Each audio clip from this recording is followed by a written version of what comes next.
हम लोग पिछली क्लास में शुरू किए थे Phatak repertory. As you know, most result oriented, very easy, very simple, very practical, very ना जाने क्या क्या वेरी लगाएंगे, ऐसी रिपर्टरी फाटक रिपर्टरी। और हम लोग शुरू कर चुके थे इसके रूब्रिक्स को अंडरस्टैंड करना, और अब हम आगे की जर्नी को तय करते हैं। बुक का पेज नंबर 2 और रूब्रिक जो शुरू हो चुका था वो था एब्डोमेन, बर्निंग हो गया था। और अब हम नेक्स्ट रूब्रिक लेते हैं abdomen changing about in. Change मैंने बदलाव, बदलाव किसी भी रूप का हो, कोई भी चीज का बदलाव हो, चाहे सिम्टम्स का बदलाव हो, चाहे सफरिंग का बदलाव हो, कुछ भी बदलाव हो, एनी चेंज। इसमें इतना सिंपल है ये रिपर्टरी कि इसमें आपको कुछ भी भाव नहीं लगाने, मीनिंग नहीं, ऐसे डीप मीनिंग ये वो ऐसा कुछ नहीं है, सिंपल है। चेंजिंग अबाउट इन, चेंज कुछ भी हो रहा है पेट में, मैंने आपको बता दिया इस तरह से ये चेंज, तो ये हो जाएंगे क्लॉइंग। क्लॉइंग क्या होता है? इस तरह से हाथ को करना, ये है इसका इशारा क्लॉइंग का। पंजा, हाथ का पंजा या किसी भी बर्ड का जो पंजा होता है उसको क्लाव कहते हैं, क्लॉइंग। ऐसे पेशेंट क्या बोलेगा, मेरा पेट ऐसा है जैसे इसमें कुछ ऐसे किया जा रहा हो, वो क्लॉइंग ही करेगा, कुछ और नहीं, ठीक है। जैसे पंजे से उसको कुरेदा जा रहा हो, नोचा जा रहा हो, दिस इज क्लॉइंग एब्डोमेन इन, ठीक है। Next is question after aggravate.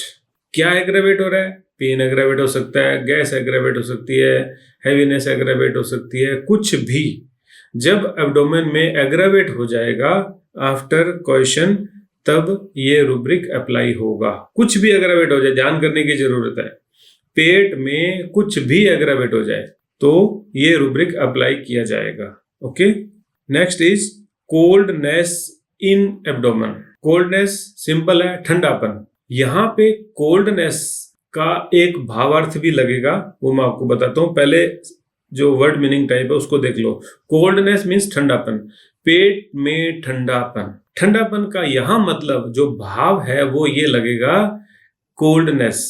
जैसे हम कहते हैं ना, आपके इमोशन में कुछ गर्मी नहीं है, कोल्डनेस है, ऐसे ही पेट में कोल्डनेस का मतलब है इनएक्टिविटी, ठंडापन, उतनी गर्मी नहीं है, ठंडक है। ठंडक का मतलब कि डाइजेशन उतना बढ़िया नहीं है, ठंडापन है। तो ठंडापन क्या हो जाएगा?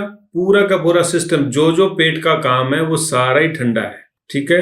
भूख ठंडी, कम लगेगी, डाइजेशन ठंडा होगा नहीं, मोशन होगा नहीं, सारी की सारी एक्टिविटी जब स्लगिश हो जाएगी, जो जो पेट में होता है वो सब कुछ जब थोड़ा थोड़ा ठंडा हो जाएगा, यानी कि कमजोर हो जाएगा, लेस एक्टिव हो जाएगा, तब लगेगा ये वाला रूब्रिक मेन वाला। और अगर कोई स्पेसिफिकली बोलता है कि पेट में जस्ट कोल्डनेस ही फील हो रही है, तब भी यही रूब्रिक अप्लाई होगा। कोल्डनेस बर्निंग विद, पेट में ठंडापन भी है और जलन भी फील हो रही हो, तब। कोलिक विद, कोलिक मैंने बताया था कि जिस तरह से ऐंठन होती है, मरोड़ उठती है, ऐसा पेन होने के साथ में जब कोल्डनेस होगी तब। ईटिंग आफ्टर, खाना खाने के बाद में पेशेंट को कोल्डनेस फील होती हो। आइसी, इतनी ज्यादा ठंडक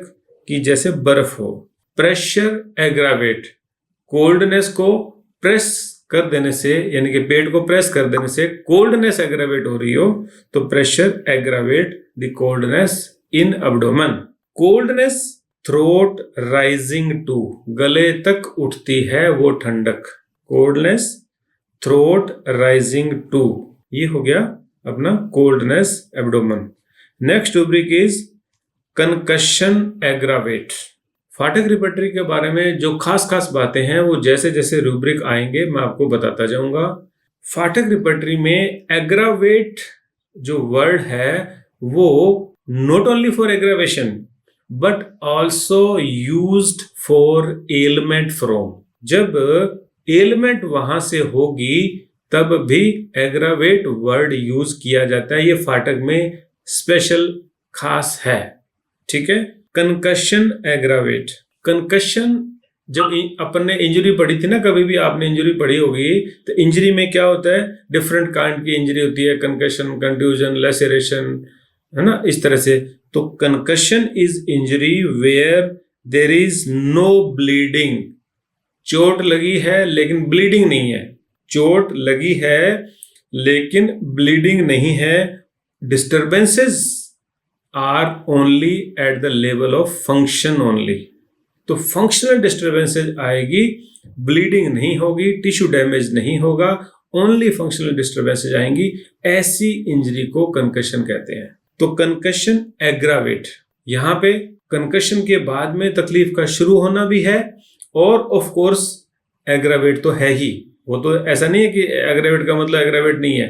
एग्रावेट का मतलब अपन जानते हैं ना, तकलीफ का बढ़ जाना।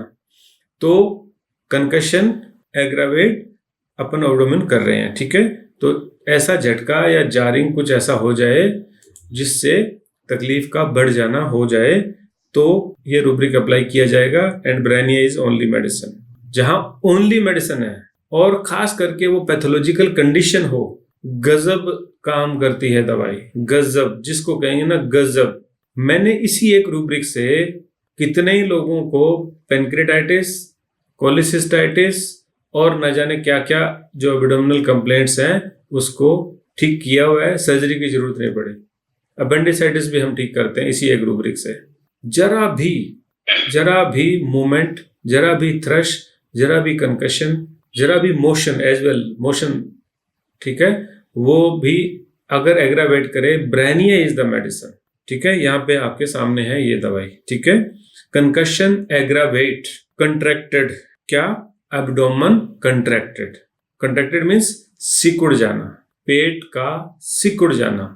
ध्यान करो, ये जो मैं बीच बीच में वर्ड्स बोलूंगा, कुछ आपको बातें बताऊंगा, ये अलग से लिख लिया करो।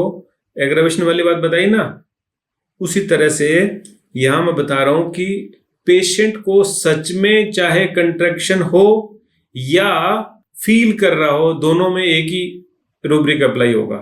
एब्डोमेन कंट्रैक्टेड, कंट्रैक्टेड मीन्स सिकुड़ जाना, पेट का सिकुड़ जाना।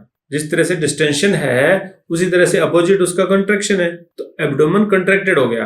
अब एक तो पेशेंट फील कर रहा है कि मेरा पेट अंदर से सिकुड़ा हुआ लग रहा है, सिकुड़ रहा है, या सच में सिकुड़ गया।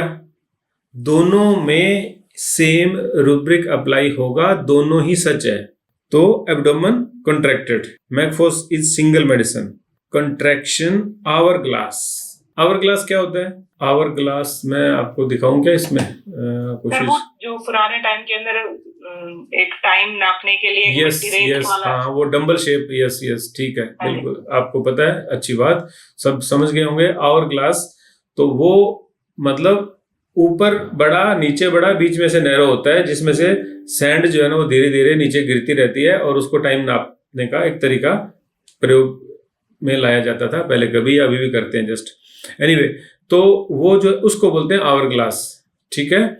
अब कंट्रैक्शन आवर ग्लास क्या हुआ कि बावल या पेट ऊपर से बड़ा, नीचे से बड़ा, बीच में से नैरो। तो ऊपर से बड़ा, नीचे से भी बड़ा, और बीच में से कंट्रैक्टेड, ठीक है।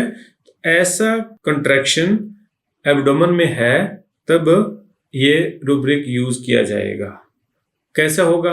पेट का अपर पार्ट कंट्रैक्टेड नहीं है, लोअर भी कंट्रैक्टेड नहीं है, बीच में से कंट्रैक्टेड है, नेवल का एरिया, ठीक है।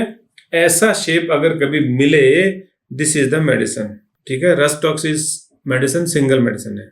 Convulsive motion spasm after, convulsive motion spasm after. Spasm एंटन को कहते हैं। कन्वल्सिव मोशन, एक बार मोशन हुआ फिर रुक जाना, एक बार मोशन हुआ रुक जाना, इसको कन्वल्सिव कहते हैं। हम कन्वल्जन को क्या समझते हैं? झटकाना और कुछ भी हो जाना, वो कन्वल्जन है। लेकिन एक्चुअली कन्वल्जन की डेफिनेशन क्या है? वो बिल्कुल सेम, लगातार एक ही उस पे कंट्रैक्शन ही है, बस निचोड़ दिया, ऐसा नहीं है, झटका आता है, मतलब ये ऐसे, ये कन्वल्जन में होता है ना कहीं भी। तो यहाँ क्या है? Convulsive motion spasm after, spasm के बाद में, यानी कि पेट में स्पैज्म हुआ, उसके बाद में झटके भी आ रहे हैं, ठीक है। तो कन्वल्सिव मोशन स्पैज्म आफ्टर, जरूरी नहीं है हर रूब्रिक हमें मिले या कभी जिंदगी में एक बार मिले या बार बार मिले, पढ़ने सारे ही पढ़ेंगे। ठीक है, यहाँ पे before is the medicine. Abdomen coughing aggravate, ये रूब्रिक खूब मिलता है। एब्डोमेन कफिंग एग्रावेट, पेट खांसी करने से एग्रावेट हो रहा है, यानी कि खांसी करते करते पेट में दर्द हो रहा है। पेशेंट बोलेगा कि खांसते खांसते मेरा तो पेट ही दुखने लग गया। और क्या क्या हो सकता था, किसी को खांसी से गले में दर्द होता है, किसी को रिब्स में पेन होता है, किसी को यहाँ पेन होता है, तो उसको पेन कहाँ हो रहा है, डायफ्राम के भी नीचे, डायफ्राम में भी नहीं है। जो जिसको है तो है, सब पेशेंट को ऐसा नहीं हो, ऐसा भी संभव है। लेकिन किसी को अगर एब्डोमेन कंप्लेंट्स एग्रावेट हो रही है कफिंग से, यहाँ पे ये ध्यान रखना होगा कि पेशेंट को एब्डोमेन कंप्लेंट है और कफ करने से एग्रावेट हो रही है। पहले से पेट में तकलीफ थी जो कफिंग करने से एग्रावेट हो रही है, ठीक है, तब ये रूब्रिक अप्लाई होगा। हर आदमी का, हर पेशेंट का एब्डोमेन में इशू होगा कफिंग करने से, ऐसा नहीं होता है ना। तो इशू किसको होगा, जिसको वहां पे सेंसिटिविटी है। समझ रहे हो ना कि नमक में अगर हाथ डालते हैं तो हमारे हाथ में जलन नहीं लगेगी, लेकिन अगर छिला हुआ हाथ तो जलन लग जाएगी। तो यहाँ पे नमक ने एग्रावेट किया, कब किया, जब आपकी जलन है तो ये तो किया। तो यहाँ पेट में तकलीफ पहले से है, तब एग्रावेट होगा। Abdomen covers but lifts clothes, abdomen covers but lift clothes, ठीक है।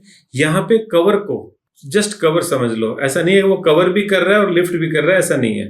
पेट का कवरिंग है, बस है, सबकी होती है पेट पे कवरिंग, हम सब लोग कवर करके बैठे हैं, लेकिन वो पेशेंट अपने कवरिंग को लिफ्ट करता है। ऐसा जब करे तो, ऐसे पेशेंट मेरे पास आया हुआ है, बच्चा था ऑटिज्म का, तब मैंने इसको नहीं समझा था।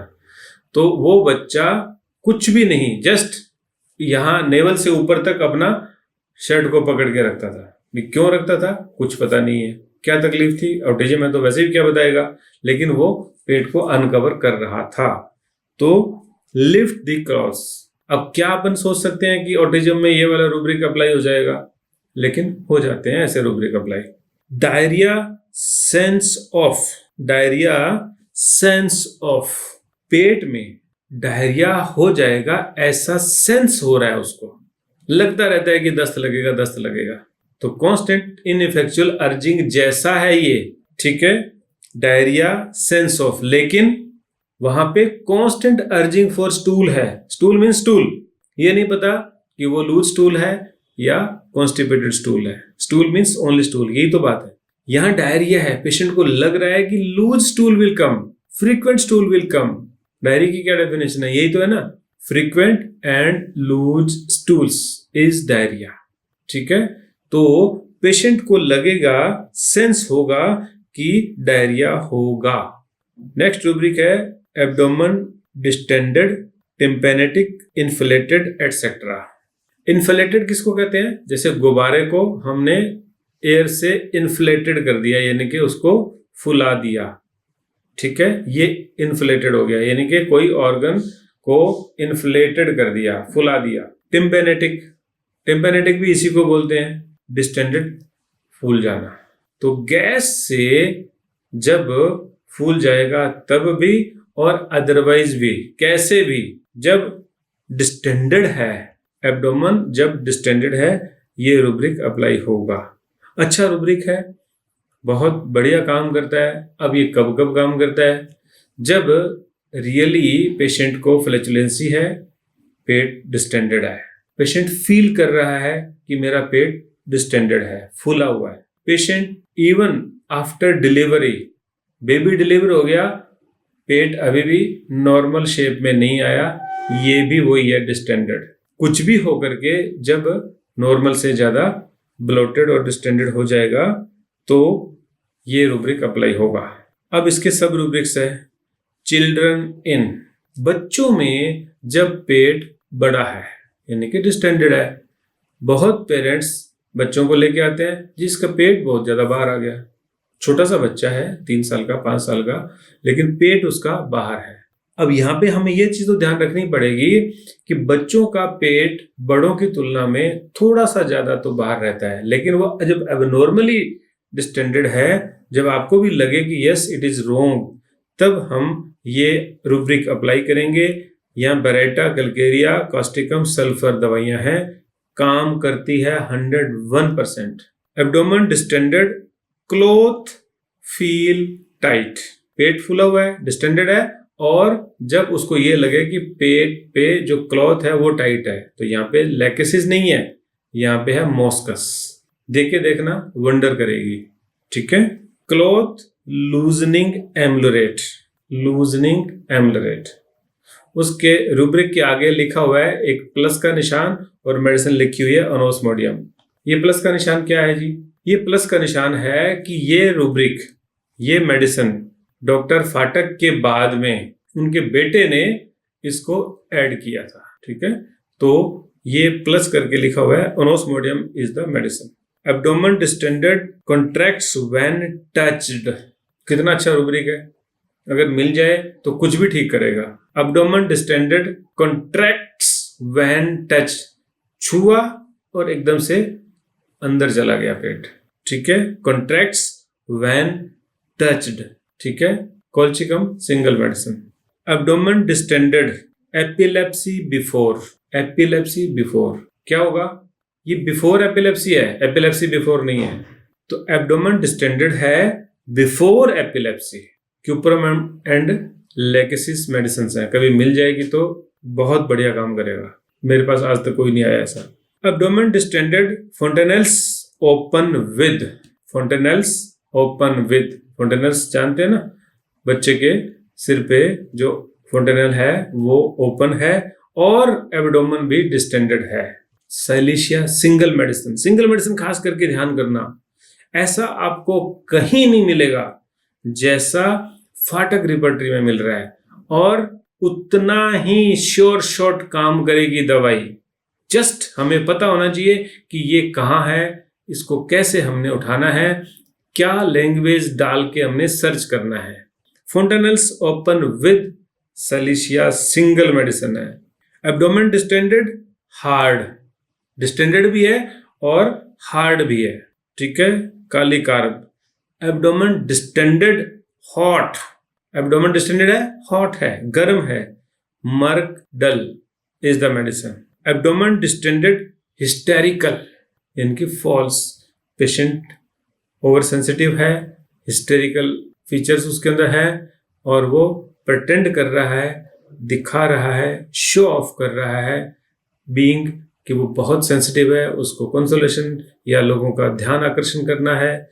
ऐसे लोगों का जब पेट डिस्टेंडेड है तो टैरेक्सिकम इज द मेडिसिन। अब देखोगे कि ऐसे अनकॉमन मेडिसिन इस तरह के रूब्रिक्स में आपको देखने को मिलेगी, जो कि एक बार की तो लगता है कि हम लोग कार्बोवेट, चाइना और लाइकोपोडियम से बाहर कब आएंगे, लेकिन यहाँ देखो ऐसी मेडिसिन जब दी जाती है तब वंडरफुल रिजल्ट्स मिलते हैं। हिस्टेरिकल हो गया, abdomen distended, legs can not stretch, जैसे मैंने इंट्रोडक्शन में बताया था, इस रिपर्टरी में सिंपल लेमैन लैंग्वेजेस बहुत यूज की गई है। लेग्स स्ट्रेच नहीं कर पाएगा, पेट फूला हुआ है, पेशेंट टांग सीधी नहीं कर पाएगा, फोल्ड करके ही रहना पड़ेगा। फिर से कोल्चिकम ही है। इनके एब्रेविएशन भी ध्यान से पढ़ने हैं। कोलोसिंथ COLO लिखा हुआ है, COLCH कोल्चिकम है। ठीक है, तो लेग्स कैन नॉट स्ट्रेच, तो मेरे माइंड में देखो कोलोसिंथ आई थी ना मेडिसिन, लेकिन देखो यहाँ पे कोल्चिकम है, कोल्चिकम देने से पेशेंट ठीक होगा। Abdomen distended, lying aggravate, lying aggravate, distended है, पेशेंट जब लेटा हुआ है तो उसको एग्रावेशन हो रही है, क्या बढ़ रहा है कोई मतलब नहीं है, पेशेंट एग्रावेट हो रहा है, इतना काफी है। पेट का दर्द भी एग्रावेट हो सकता है, उसकी डिस्टेंशन भी एग्रावेट हो सकती है, उसकी ईज भी एग्रावेट हो सकती है। एनीवे, जब भी एग्रावेशन होगी तो आपको लेना है lying aggravate. Abdomen distended, menses during, बहुत पेशेंट आते हैं इस रूब्रिक के, ध्यान करना, पेशेंट बोलेगा पेट फूल जाता है पीरियड्स के दिनों में, ठीक है। Menses during china, natrum carb, kali carb, sulphur और colchicum. Abdomen distended, milk after, ठीक है, दूध पीने के बाद पेशेंट का पेट फूल जाना। Conium is single medicine, single, जहां सिंगल है वहां तो गजब है, ठीक है। देखो हमने कितनी तो रिपर्टरी पढ़ी है, कितने सिंगल मेडिसिन रूब्रिक मिल गए भाई, कितने काम के हैं ये रूब्रिक। अगर मिल जाए तो हमें कुछ और सोचना पड़ेगा क्या? कोई डिटेल केस टेकिंग की जरूरत नहीं है, कोई हॉट चिली थर्मल की जरूरत नहीं है, कुछ भी जानने की जरूरत नहीं है। अगर ये है तो पेशेंट ठीक होगा, for sure patient has to get relief. Milk after दे के देख लेना। एब्डोमेन डिस्टेंडेड, ऑपरेशन आफ्टर होता है ऐसा भी, कोई भी सर्जरी हुई हो, ठीक है, उसके बाद में जब डिस्टेंशन है तो carbo animalis and hypericum. Abdomen distended, painful, हमेशा डिस्टेंशन पेनफुल हो जाएगी जरूरी नहीं है, ऊपर कितने रूब्रिक किए उनमें नहीं आया, यहाँ पे है पेनफुल डिस्टेंशन ऑफ एब्डोमेन, सिर्फ पेनफुल है, क्या नहीं है, क्या पैथोलॉजी है, ये रूब्रिक अप्लाई करो। एब्डोमेन डिस्टेंडेड एमिनोरिया विद, ये आ गई मेडिसिन पीसीओडी की। आपको सुन के लगा भी ये पीसीओडी की मेडिसिन कैसी हुई, बिल्कुल लगा भी ये कैसी हुई। पेशेंट्स आके बोलते हैं जो भी उनका पीरियड ड्यू डेट साइकिल है उसके बाद में पेट फूला फूला रहने लगता है, ये बोलेंगे पेशेंट, और मैंने दी हुई ये दवाई और पेशेंट ठीक हुए हैं। ये मेडिसिन का नाम तक नहीं जानता मैं, लेकिन उसके बाद में मेरे पास है, और जब जब पेशेंट बोलते हैं मैं ये मेडिसिन देता हूँ, कैस्टोरियम इज द मेडिसिन। काफी लोग बोलते हैं जब पीरियड डिले हुआ तो पेट फूला हुआ रहता है। यहां पे मैं आपको एक क्लू दे रहा हूं, जब भी आपके पास पेशेंट आए पीसीओडी के, हार्मोन डिस्टरबेंस के, पीरियड डिले होने के, पीरियड स्कैंटी होने के, तो उनसे ये सवाल जरूर करो कि what happens to you if your period is get delayed. तब तो ये क्वेश्चन का आंसर मिलेगा ना आपको। ये आंसर कैसे मिलेगा? मिल ही नहीं सकता, पेशेंट को भी नहीं पता है कि ये ऐसा है, तो पेशेंट कहेगा अरे हाँ ये है। किसी को हेडेक रहने लगेगा, किसी को गुस्सा आने लगेगा, किसी को डिस्टेंशन हो जाएगी, किसी को बॉडी वेट पुट ऑन हो जाएगा बहुत ज्यादा, किसी को मेमोरी ग्लैंड में स्वेलिंग एंड पेन रहने लगेगा, ना जाने क्या क्या क्या क्या, कुछ भी जो कुछ भी होता है उसके साथ में एमिनोरिया विद लगा करके सर्च करो, हो सकता है आपकी मेडिसिन वहां रखी हो, ठीक है। Castoreum is the single medicine when patient says कि I feel abdomen distended as my period get delayed, ठीक है। बहुत पेशेंट को दी है और सभी के सभी ठीक होते हैं, कोई शक नहीं है। Abdomen distended, parturition after, parturition means delivery, giving birth to a baby is parturition, CPR and lycopodium are the medicines। पेट फूला रहता है जी डिलीवरी के बाद, पेट ठीक हुआ ही नहीं, अभी भी लगता है, लोग कहते हैं कि दोबारा से है क्या, ठीक है, तो वो जो कंडीशन है उसमें हम ये मेडिसिन देंगे, ठीक है, पार्चुरेशन आफ्टर। नेक्स्ट सेम यही लैंग्वेज का कि प्रेगनेंसी एज इफ, ठीक है, variolinum is the medicine, pregnancy as if, abdomen distended, pregnancy as if. अब आपको ये चीज पता होना जरूरी है कि प्रेगनेंसी में डिस्टेंशन कैसी होती है। वैसी डिस्टेंशन जब पेशेंट को बिना प्रेगनेंसी के हो जाएगी तब ये रूब्रिक अप्लाई होगा और मेडिसिन होगी वेरियोलिनम। कैसी होती है प्रेगनेंसी की डिस्टेंशन? हार्ड होती है, उसकी शेप एक टिपिकल शेप होती है, ठीक है ना। तो वैसी डिस्टेंशन आपको जब मिले और पेशेंट डिस्टेंशन की कंप्लेंट लेके आ जाए तब ये रूब्रिक अप्लाई किया जाता है। एब्डोमेन डिस्टेंडेड साइड्स, साइड्स क्या साइड? नेवल, मैंने आपको बोला था ना कि जो एब्डोमेन है उसके 9 इक्वल पार्ट्स बनाए जाते हैं, जो दोनों साइड वाले हैं 3-3 पार्ट ये वाले, यहाँ डिस्टेंशन फील होती है। Central 3 are not distended but side वाले जो 3 हैं ये डिस्टेंडेड है, ये कहलाएगी sides. Abdomen distended stool after, stool after बोलते हैं पेशेंट आकर के, पेशेंट बताते हैं कि पेट फ्रेश होने के बाद में स्टूल के बाद में डिस्टेंडेड हो जाता है। जब ये हो जाए तो सिंपल ये रूब्रिक अप्लाई होगा, lyco graphites and carbo veg are the medicines. ये पेशेंट आते हैं, ये वाले आते हैं, ठीक है। स्टूल एम्युलरेट, स्टूल एम्युलरेट क्या, होल पेट में कुछ भी हो गया एम्युलरेट नहीं है, ओनली डिस्टेंशन अगर है और वो अगर एम्युलरेट हो रही है तो ये रूब्रिक अप्लाई होगा, स्टूल एम्युलरेट्स। एब्डोमेन डिस्टेंडेड, सडन, सडन क्या होता है, अचानक। यूजुअली डिस्टेंशन जैसी चीजें ग्रेजुअली होती है, पता ही नहीं चलेगा कब हो गया, ठीक है। और यहाँ पे एकदम से डिस्टेंशन पेशेंट को फील होती है, अभी कुछ नहीं था, 5 मिनट पहले नॉर्मल था, अभी देखो ना क्या हाल हो गया। सडन डिस्टेंशन नेट्रीम्यूर, सोच नहीं सकते अपन कि फ्लैचुलेंसी में नेट्रीम्यूर हो सकती है क्या। नेट्रीम्यूर इज द मेडिसिन, ठीक है। देख रहे हो ना कैसी है ये रिपर्टरी। शुरू में तो भरोसा तक नहीं होता कि इसकी दवाइयां काम करेंगी क्या, लेकिन सच मानिए ये क्लिनिकल है, ये वेरीफाइड है। इसमें कोई भी मेडिसिन डॉक्टर फाटक साहब ने ऐसी नहीं लिखी है जो उन्होंने वेरीफाई नहीं करी हो, वेरीफाइड है ये सारी की सारी दवाइयां। Next, whooping cough with abdomen distended, whooping cough with, अपने आप में क्लियर है। जब ऐसी वूपिंग कफ हो जाएगी और उसमें पेट डिस्टेंडेड मिलेगा आपको, ठीक है, तब kali sulph is the medicine. याद नहीं रह सकती मेडिसिन, मैं बोल रहा हूं यूजलेस है और करना भी नहीं है। आपको केवल और केवल रूब्रिक पे ध्यान देना है, कंडीशंस पे ध्यान देना है कि जब आपको मिले तो आप इसको अप्लाई करेंगे।